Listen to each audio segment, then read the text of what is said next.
गान में जान डाली, फगुआ पूरा सजाए है। होली में खेसारी आए है, ढोल डीजे हिलाई है।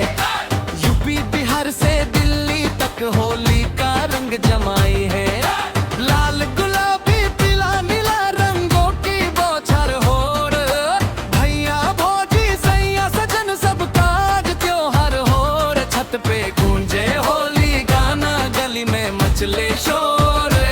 आज ना बोले कोई टेंशन, मस्ती बोले जोर ने मुखड़ा। होली में खेसारी आई है, रंग सबके लगाई।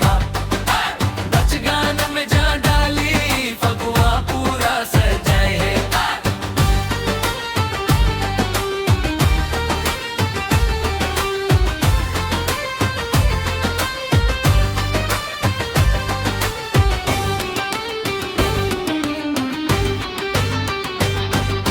पिचकारी में भर के रंग हंसी उड़ाए टोली रे। बचपन वाली यादें लौटी, आज न कोई अकेली रे। न मीठी मीठी गुजिया खाए, ठंडाई का दौर फिर। रंग बिरंगी इस होली में खुशियों का हो शोर। रंग बरसे मन के आंगन, दिल से दिल मिल जाए।